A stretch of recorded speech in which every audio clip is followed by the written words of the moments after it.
Hi friends, അപ്പോൾ എല്ലാവർക്കും നമ്മുടെ പുതിയ വീഡിയോയിലേക്ക് സ്വാഗതം. അപ്പോൾ ഇന്നത്തെയും പോലെ ഇന്നൊരു ഹോൾ വീഡിയോ ആയിട്ടല്ല വന്നിട്ടുള്ളത്. ഇന്ന് നമ്മുടെ ലഞ്ച് പ്രിപ്പറേഷനും കാര്യങ്ങളായിട്ടുള്ള ചെറിയൊരു വീഡിയോ ആണ് കേട്ടോ. അപ്പോൾ രാവിലെ തന്നെ ചോറും കാര്യങ്ങളൊക്കെ ആയതുകൊണ്ട് ഇനി ഉച്ചയ്ക്കുള്ള കറിയും കാര്യങ്ങളും ഉണ്ടാക്കിയാൽ മതി കേട്ടോ. മോൻ പോകുന്നതിന് മുന്നേ നമുക്ക് ചോറും കാര്യങ്ങളൊക്കെ റെഡി ആയിട്ടുണ്ട്. അപ്പോൾ പിന്നെ ഇനി കറി ഉണ്ടാക്കാമെന്ന് വിചാരിച്ച് നിൽക്കുമ്പോഴായിരുന്നു അച്ഛൻ മീൻ കൊണ്ടുവന്നിട്ടുണ്ടായിരുന്നു കേട്ടോ. വെത്തളും പിന്നെ കുഞ്ഞമ്മത്തി ഉണ്ടല്ലോ, കുഞ്ഞമ്മത്തി ആയിരുന്നു കേട്ടോ ഒന്ന് കൊണ്ടുവന്നത്. കുഞ്ഞമ്മത്തി കിട്ടിയപ്പോൾ മുളകിട്ട് കറി വെക്കാൻ വല്ലാണ്ട് ആഗ്രഹമായി. കുറേ ആയിട്ടോ കുഞ്ഞമ്മത്തി കിട്ടിയിട്ട്. നല്ല ടേസ്റ്റ് ആണല്ലോ അത് മുളകിട്ട് കറി വെച്ചിട്ടുണ്ടെങ്കിൽ. എനിക്ക് ഭയങ്കര ഇഷ്ടമാണ് കേട്ടോ മത്തി എൻ്റെ ഫേവറേറ്റ് മീനാണ്. അപ്പം ഞാൻ വിചാരിച്ചിരുന്നു അത് മുളകിട്ട് കറി വയ്ക്കാന്ന്. അപ്പോൾ ഇതുപോലെ തക്കാളി ആദ്യം ഇതുപോലെ അരിയാം. ഞാൻ 2 തക്കാളി എടുത്തിട്ടുള്ളത്. ഞങ്ങൾ കുറച്ച് ആളുകൾ അതുകൊണ്ട് 2 തക്കാളിയും 2 പച്ചമുളകും ഞാൻ എടുത്തിട്ടുള്ളത്. പിന്നെ അതിലേക്ക് ഞാൻ ചേർക്കുന്നത് വെളുത്തുള്ളി ഇല്ലേ, നമ്മളെ വെളുത്തുള്ളിയും പിന്നെ അതുപോലെ തന്നെ പെരിഞ്ചീരകം ഉണ്ടല്ലോ, അത് രണ്ടും കൂടി നന്നായിട്ടൊന്ന് ചതച്ചിട്ട് അതും ചേർത്ത് കൊടുക്കും. എന്നിട്ട് പിന്നെ ചേർക്കുന്നതാണ് നമ്മുടെ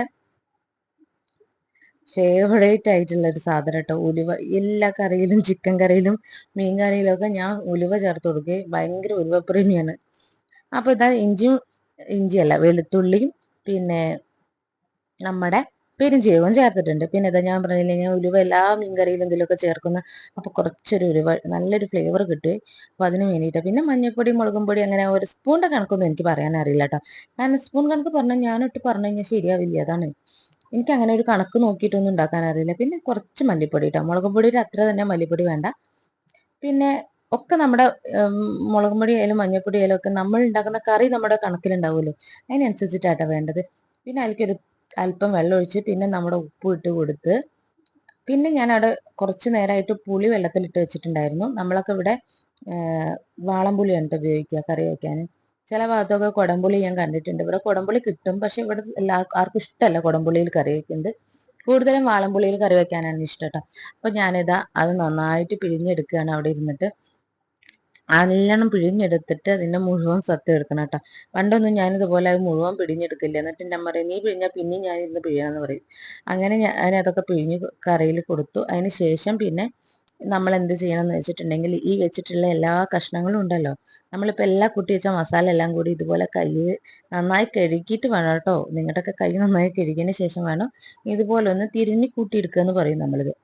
എല്ലാം കൂടി ഒന്ന് തിരുമ്മി കൂട്ടിയെടുക്കുക. അങ്ങനെ ചെയ്തു വന്നപ്പോഴാണ് എനിക്ക് മുളകും പൊടി കുറച്ച് കുറവായി തോന്നി. അപ്പോൾ പിന്നെയും ഞാൻ കുറച്ചും കൂടി ഇട്ട് കൊടുത്തു. അപ്പോൾ അത് കഴിഞ്ഞിട്ട് വേണം സ്റ്റവ് ഓൺ ആക്കാനായിട്ട്. അതുവരെ നമ്മൾ സ്റ്റവ് ഓൺ ആക്കിയിട്ടുണ്ടായിരുന്നില്ല, അത് പ്രത്യേകം ശ്രദ്ധിക്കുക. പിന്നെ നമ്മൾ കുറച്ച് നേരം ഇത് അടച്ച് വെച്ചിട്ട് ഈ കഷ്ണങ്ങളൊക്കെ നല്ലോണം മസാലയൊക്കെ ഒന്ന് വേവിച്ചെടുത്തതിന് ശേഷം പിന്നെയാണ് നമ്മൾ മീൻ ചേർത്ത് കൊടുക്കത്തുള്ളൂ കേട്ടോ. അപ്പം അങ്ങനെയാണ് എൻ്റെ മീൻ കറി വെക്കുന്ന രീതി. പല സ്ഥലത്തും പല ആളുകളും പല രീതിയിലും ആയിരിക്കും ഉണ്ടാക്കുക. അപ്പോൾ നമ്മളിതാ കുഞ്ഞമ്മത്തി നേരാക്കി വെച്ചിട്ടുണ്ട്. കുറച്ച് പണിയെടുത്തു കേട്ടോ നേരാക്കി എടുക്കാൻ. എന്നാലും കൂടെ തിന്നുമ്പോൾ നല്ല ടേസ്റ്റ് ഇല്ലെന്ന് കരുതിയിട്ട് പിന്നെ നമ്മളത് മൈൻഡാക്കി വിട്ടിട്ടില്ല കേട്ടോ.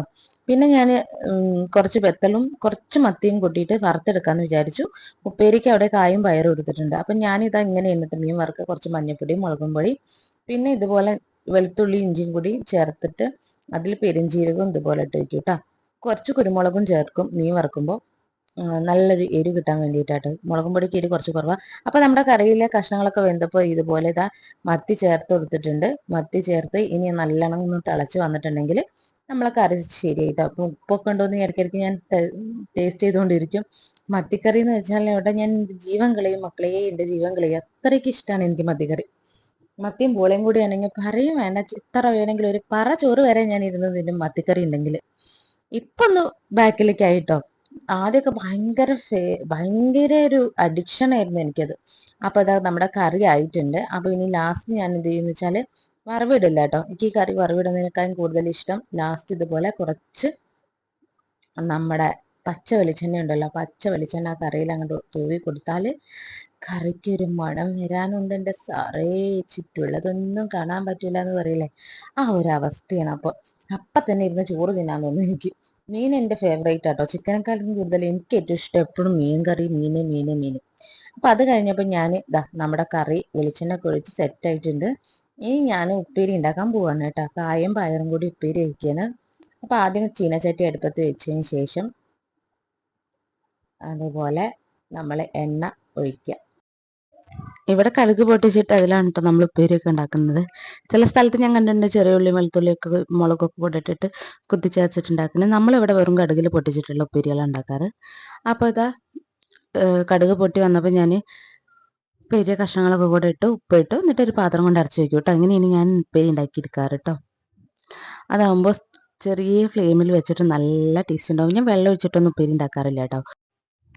അങ്ങനെ ഉപ്പേരി ഉണ്ടാക്കിയിട്ടുണ്ടെങ്കിൽ അതൊരു വെള്ളത്തിൽ ഇങ്ങനെ വീണ് കിടക്കണ പോലെ എനിക്ക് തോന്നും. അതുകൊണ്ട് തന്നെ ഞാൻ അങ്ങനെ ഉണ്ടാക്കാറില്ല കേട്ടോ. ഞാൻ ഇങ്ങനെയാണ് ഉണ്ടാക്കുക. എന്നിട്ട് ഒന്ന് ഇടയ്ക്കൊന്ന് എടുത്തിട്ട് ഇതൊന്ന് വഴറ്റി കൊടുക്കും. അതായത് നന്നായിട്ടൊന്ന് ഇളക്കി കൊടുത്തതിന് ശേഷം പിന്നെ അടച്ചു വെച്ചിട്ട് ചെറിയ ഫ്ലെയിമിൽ കത്തിച്ചെടുക്കും കേട്ടോ. അത് കഴിഞ്ഞ് കുറച്ച് കഴിയുമ്പോഴേക്കും ഉപ്പേരി റെഡി ആയിട്ടുണ്ടാവും. അപ്പോൾ നമ്മൾ ഉപ്പേരി ഉണ്ടാക്കൽ ഇങ്ങനെയാണ് കേട്ടോ. പല സ്ഥലത്തേക്കും പല രീതിയിലാണ് ആളുകൾ ഉണ്ടാക്കുന്നത്. പല പല വീഡിയോസിൽ പല പല രൂപത്തിൽ ഞാൻ കണ്ടിട്ടുണ്ട്. അതുകൊണ്ട് പറയണേ. അപ്പം നമ്മുടെ ഉപ്പേരി അവിടെ ആയിക്കോട്ടെ. അപ്പോഴത്തേക്കും നമ്മൾ മീൻ വറുത്തെടുക്കാൻ വിചാരിച്ചു. അപ്പം ഞാനിതാ ചീനച്ചട്ടി അങ്ങോട്ടേക്ക് മാറ്റിയ ശേഷം ഇപ്പുറത്ത് മീൻ വറുക്കാൻ വേണ്ടിയിട്ട് ഫ്രൈ പാൻ വെച്ചു കേട്ടോ. ഇത് ആദ്യം ഉണ്ടായിരുന്ന ഒരു നോൺ സ്റ്റിക്ക് പാൻ ആയിരുന്നു കേട്ടോ. ഞാനത് കഴുകി വൃത്തിയാക്കിയിട്ട് ഇപ്പം ഇങ്ങനത്തെ ഒരു അലുമിനിയം പാത്രമാക്കി എടുത്തിട്ടുണ്ട്. സംഭവം അടിപൊളിയാട്ടോ. നമുക്ക് മീനൊക്കെ വറുത്തെടുക്കാനായാലും എന്തെങ്കിലുമൊക്കെ പച്ചക്കറി ആയാലും വറുത്തെടുക്കാനൊക്കെ സൂപ്പറായിട്ട് നമുക്ക് ഈ പാത്രം കൊണ്ട് പറ്റും കേട്ടോ. അപ്പോൾ ദാരിദ്ര്യം കാണിക്കുകയാണെന്ന് ചോദിക്കരുത്. ഇത് ദാരിദ്ര്യം കാണിക്കുന്നല്ല. എനിക്ക് ഇങ്ങനത്തെ കാര്യങ്ങൾ ഭയങ്കര ഇഷ്ടമാണ് കേട്ടോ. പഴയതൊക്കെ കളയുക എന്ന് പറയുന്നത് കുറച്ചൊരു കഷ്ടമുള്ള കാര്യങ്ങളാണ്. അതൊക്കെ ഇതുപോലെ മെയിൻറ്റെയിൻ ചെയ്തെടുക്കാനാണ് കൂടുതൽ ഇഷ്ടം കേട്ടോ. ഒരുപാട് പാത്രങ്ങൾ നിരത്തി വെക്കുന്നതിനോടും താല്പര്യമില്ലാത്ത ഒരു വ്യക്തിയാണ് ഞാൻ. ഉള്ള പാത്രം തന്നെ കഴുകിയിട്ട് അടുത്തുണ്ടാക്കുക എന്നുള്ള ഒരു മെൻറ്റാലിറ്റിയാണ് എൻ്റെ കേട്ടോ. അപ്പോൾ ഇതാ നമ്മുടെ ഉപ്പേരി ഏതാണ്ട് റെഡി ആയിട്ടുണ്ട്. നേരെ നമ്മൾ പാത്രത്തിലേക്ക് മാറ്റുകയാണ് ഇനി ഒന്ന് ഉപ്പൊക്കെ ഉണ്ടെന്ന് നോക്കിയിട്ട് നമ്മൾക്ക് ഉപ്പ് വേണമെങ്കിൽ ഒക്കെ ഒന്ന് ഇട്ട് കൊടുത്തിട്ട് ജസ്റ്റ് ഒന്ന് ഇളക്കിയതിന് ശേഷം കണ്ടോ. ഇപ്പം നോക്കൂ, ഈ പയറ് കണ്ടോ, അത് ഇങ്ങനെ പച്ച കളറിൽ തന്നെ കിടക്കണുണ്ടല്ലേ. നമ്മളിത് വെള്ളം വെച്ചിട്ട് ഉണ്ടാക്കിയെടുക്കുകയാണെന്നുണ്ടെങ്കിൽ ഇതിൽ വേറൊരു കളറായിരിക്കും കേട്ടോ. ഒരു വേറെ കളറായി മാറും ഈ പയറിന്. ഇപ്പം കണ്ടോ നല്ല പച്ച കളറിൽ തന്നെ ഇരിക്കുന്നത്.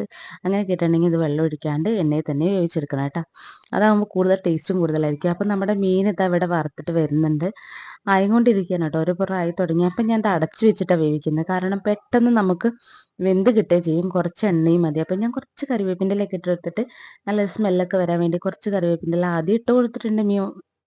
മസാല കൂട്ടുമ്പോൾ തന്നെ ഇട്ടിട്ടുണ്ട്. പിന്നെ പോരാത്തതിന് ഇപ്പം പിന്നെയും ഞാൻ അതിൽ കൂട്ടിയിട്ടുണ്ട് കേട്ടോ. എന്നിട്ട് നന്നായിട്ട് ഇതുപോലെ വറുത്തെടുക്കണം. അപ്പം നമ്മുടെ മീൻ ഇതുപോലെ പൊട്ടിത്തെറിച്ചിട്ട് ഇവിടെ നിന്ന് വൃത്തികേടാവാതിരിക്കാനും ഇങ്ങനെ അടച്ചു വെച്ചാൽ മതി കേട്ടോ. മീൻ വെത്തലായതുകൊണ്ട് തന്നെ പൊട്ടിത്തെറിക്കാനുള്ള ചാൻസ് ഉണ്ട്. അപ്പോൾ അത് നമ്മുടെ മീനായിട്ടുണ്ട്. ഫസ്റ്റ് ട്രിപ്പ് ഞാൻ കോരിയെടുത്ത് സെക്കൻഡ് ട്രിപ്പും കൂടി ഇട്ടപ്പോൾ നമ്മുടെ ഉച്ചയ്ക്കത്തെ ലഞ്ചിനെല്ലാം റെഡി ആയിട്ടുണ്ട് കേട്ടോ. അപ്പോൾ ഇന്ന് നമ്മൾ ഇത്രയും വിഭവങ്ങൾ ഉണ്ടാക്കുന്നുള്ളൂ. ചോറിന് കറിയുണ്ട്, പിന്നെ ഉപ്പേരിയുണ്ട്, ഇതുപോലെ മീൻ വറുത്തെടുത്തിട്ടുണ്ട്. അപ്പോൾ ഇത്രയേ ഉള്ളൂ ഇന്നത്തെ വിഭവങ്ങൾ. ഒരുപാട് വിഭവങ്ങളൊന്നും കൂട്ടി ചോറുണ്ടാൻ എനിക്കിഷ്ടമല്ല കേട്ടോ. ഒരുപാട് വിഭവങ്ങൾ ഉണ്ടെങ്കിൽ തന്നെ അതിൽ ഒന്നോ രണ്ടെണ്ണം മാത്രം കൂട്ടി കഴിക്കുന്ന ഒരാളാണ് ഞാൻ. എനിക്ക് അങ്ങനെ ഫുഡ് കഴിക്കാനാണ് ഇഷ്ടം. ഒരുപാട് സാധനം വാരിയിട്ട് വലിച്ചിട്ട് കഴിക്കുന്നതിനോട് താല്പര്യവും ഇല്ല, എനിക്കിഷ്ടവും അല്ല. പിന്നെ രണ്ടാമത്തെ കാര്യം, അതൊക്കെ ഉണ്ടാക്കിയെടുക്കാനും കുറച്ചൊരു പണി തന്നെ ഇല്ലേ. അതൊക്കെ പോട്ടെ, ഇനിയിപ്പോൾ നമ്മൾ ഉണ്ടാക്കി കഴിഞ്ഞാലും നമ്മളതെല്ലാം കൂടി എടുത്ത് കഴിക്കൊന്നുമില്ല.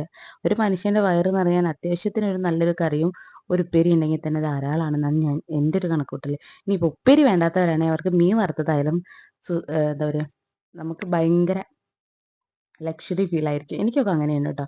ഒരുപാട് വിഭവങ്ങളൊന്നും ആവശ്യമില്ലാത്ത ഒരാളാണ് ഞാൻ. ഒരു മീൻ വറുത്തതും ഒരു കറി ഉണ്ടെങ്കിൽ തന്നെ ഞാൻ ഹാപ്പിയാണ്. അപ്പോൾ നമ്മുടെ മീൻ വറുത്തതും ഇതാ ആ പണിയും കഴിഞ്ഞിട്ടുണ്ട്. അപ്പം ഞാൻ ഇതൊക്കെ ഇങ്ങനത്തെ പാത്രത്തിലേക്ക് മാറ്റിക്കൊണ്ടിരിക്കുകയാണ്. എന്നിട്ട് ഞാൻ എന്ത് ചെയ്തെന്നറിയോ, ഇതിലൊരു മീൻ ഞാൻ അവിടെ ബാക്കി വെച്ചു. ഒന്ന് രണ്ട് മീൻ അവിടെ ബാക്കി വെച്ചതിന് ശേഷം ആ ചട്ടി ഒന്ന് ചൂടാറാൻ വേണ്ടിയിട്ട് അവിടെ വെച്ചിട്ടാണ്. ഇത് വേറൊരു സംഭവത്തിന് വേണ്ടിയിട്ട് എടുത്ത് വെച്ചിട്ടുള്ളത്. ചില ആളുകൾക്കൊക്കെ അറിയുന്നുണ്ടാവും. പക്ഷേ എനിക്ക് ഭയങ്കര എൻ്റെ ഒരു വീക്ക്നെസ് എന്ന് പറയുന്നത് ഇതാണ് കേട്ടോ. അപ്പോൾ ഞാൻ രണ്ട് മീൻ കഷ്ണം അവിടെ ബാക്കി ഇട്ടിട്ട് കണ്ടോ, ചട്ടിക്ക് തന്നെ അവിടെ ഇട്ടിട്ട് ഞാൻ അതൊന്ന് ചൂടാറാൻ വേണ്ടി വെച്ചു. അപ്പോൾ അത് കഴിഞ്ഞപ്പോഴേക്കും എല്ലാ പണിയും കഴിഞ്ഞപ്പോൾ ഞാനിതാ അടുക്കള ഫുള്ള് ക്ലീൻ ചെയ്യാണ്. സ്റ്റവൊക്കെ ഒന്ന് സോപ്പിട്ട് തുടച്ചെടുക്കുകയാണ് കേട്ടോ.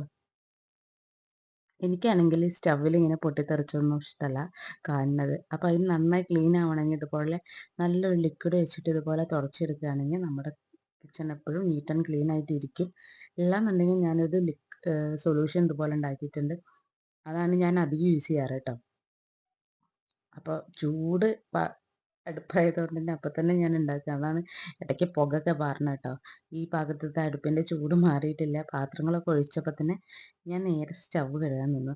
ഇതേ സ്വഭാവം തന്നെയാണ് എനിക്ക് അടുപ്പ് കഴുകാനും. ചൂട് മാറുന്നതിന് മുമ്പ് തന്നെ കഴുകും. എല്ലാവരും പറയുന്നത് കേൾക്കാം, ചൂട് മാറുന്നതിന് മുമ്പ് ഇങ്ങനെ അടുപ്പൊന്നും കഴുകാൻ പാടില്ല, അടുപ്പ് പൊട്ടും എന്നൊക്കെ പറഞ്ഞേക്കാം. പക്ഷെ ഇതുവരെ എനിക്ക് അങ്ങനത്തെ പ്രശ്നങ്ങളൊന്നും ഇല്ലാത്തതുകൊണ്ട് തന്നെ എനിക്കത് അപ്പം ചെയ്തിട്ടില്ലെങ്കിൽ പിന്നെ ഒരു സ്വസ്ഥതക്കുറവ് തോന്നും ട്ടോ. പെട്ടെന്ന് നമ്മളെ പണികളൊക്കെ കഴിഞ്ഞ് അടുക്കള അപ്പളേ ക്ലീൻ ചെയ്തിട്ടില്ലെങ്കിൽ ഒരു മനസ്സമാധാനം ഉണ്ടാവില്ല. അത് ഒട്ടുമിക്ക വീട്ടമ്മമാരുടെയും അവസ്ഥ അങ്ങനെ തന്നെയായിരിക്കും എന്നാണ് ഞാൻ വിചാരിക്കുന്നത്. എന്തായാലും എനിക്കങ്ങനെയാണ്. അപ്പോൾ അതാ നമ്മുടെ സ്റ്റൗവിൻ്റെ കാര്യങ്ങളൊക്കെ കഴിഞ്ഞു. ക്ലീൻ ആയിട്ടുണ്ട്. അപ്പോൾ ഇതിന്റെ മുമ്പ് ഞാനൊരു പാത്രത്തിൽ അവിടെ മീനിന്റെ അരവും വറുത്തെടുത്തതിന്റെ കുറച്ച് എണ്ണയൊക്കെ കൂടെ അവിടെ വെച്ചിട്ടുണ്ടായിരുന്നു അല്ലേ. അതിലൊരു 2 കഷ്ണം മീനും ഇട്ടിട്ടുണ്ടായിരുന്നു. ഇപ്പം ഞാനൊരു സംഭവം ഇതിൽ കാണിക്കാം കേട്ടോ. ഇതെൻ്റെ ഫേവറേറ്റ് ആണ്. എനിക്ക് ഏറ്റവും ഇഷ്ടമുള്ളൊരു സംഭവമാണിത്. അപ്പോൾ അതിലേക്ക് എന്ത് ചെയ്യുകയെന്ന് വെച്ചിട്ടുണ്ടെങ്കിൽ കുറച്ച് ചോറ് ഇതുപോലെ നമ്മൾ അതിലേക്ക് ഇടുക കേട്ടോ. ഒരുപാട് ചോറ് ഇടരുതേ. ഒരല്പം ചോറ് മാത്രം ഇട്ടതിന് ശേഷം ഒറ്റക്കൊരു ചോറാണ് ഞാൻ ഇട്ടിട്ടുള്ളത്. അതെന്ത് ചെയ്യും, ഈ നമ്മുടെ മീൻ വറുത്ത കയ്യിൽ വെച്ചിട്ട് അതിങ്ങനെ ഇളക്കി പെരട്ടിയിട്ട് എല്ലായിടത്തേക്കും എത്തിക്കുക. അപ്പം ചോറിൻ്റെ കളറ് കണ്ടോ മക്കളെ മക്കളെ, ഈ ചോറ് ഇങ്ങനെ കണ്ടോ വായിൽ വെച്ച് കഴിഞ്ഞാലുണ്ടല്ലോ ഒന്നും കാണില്ല, ചുറ്റുള്ളതൊന്നും കാണാൻ പറ്റില്ല എന്ന് പറയില്ലേ, ആ അവസ്ഥയാണ്. ജംബോ എന്തൊരു ടേസ്റ്റാണ്. നിങ്ങൾക്ക് എൻ്റെ മുഖത്തെ എക്സ്പ്രഷൻ കണ്ടിട്ട് മനസ്സിലാവണില്ലേ? എനിക്ക് ഭയങ്കര ഇഷ്ടമാണ് ഇങ്ങനെ ചട്ടിയിൽ ചോറ് തിന്നാൻ ട്ടോ. എൻ്റെ വീട്ടിലായ എൻ്റെ അമ്മ സമ്മതിക്കേയില്ല. അങ്ങനെ തിന്നരുത് എന്ന് പറയും. പക്ഷെ എനിക്ക് ഇവിടെയാണെങ്കിലോ എവിടെയാണെങ്കിലും ഇതുപോലെ മീൻ വറുത്തത് കണ്ടിട്ടുണ്ടെങ്കിൽ അപ്പോൾ അതിൽ ചോറിട്ട് കഴിക്കാൻ ഭയങ്കര കൊതിയാട്ടാ. അപ്പോൾ ഇന്നത്തെ ഫുഡൊക്കെ റെഡി ആയിട്ടുണ്ട്. ഇതാ മീൻ കറി, മീൻ വറുത്തത്, ഉപ്പേരി, പിന്നെ ഇന്നലത്തെ താളുകറി ഉണ്ടായിരുന്നു. അപ്പോൾ അതൊക്കെ കൂടെ കൂട്ടിയിട്ട് ഒരു പിടി പിടിക്കാൻ പോവാണ്. അപ്പോൾ ഇത്രയൊക്കെയുള്ളൂ ഇന്നത്തെ വീഡിയോ. വീഡിയോ ഇഷ്ടപ്പെട്ടെങ്കിൽ ലൈക്ക് ചെയ്യുക, ഷെയർ ചെയ്യുക, ചാനൽ സബ്സ്ക്രൈബ് ചെയ്യുക. അപ്പം നമുക്ക് പുതിയൊരു വീഡിയോ ആയിട്ട് വരുന്നവരേക്കും ടാറ്റാ ബൈ ബൈ.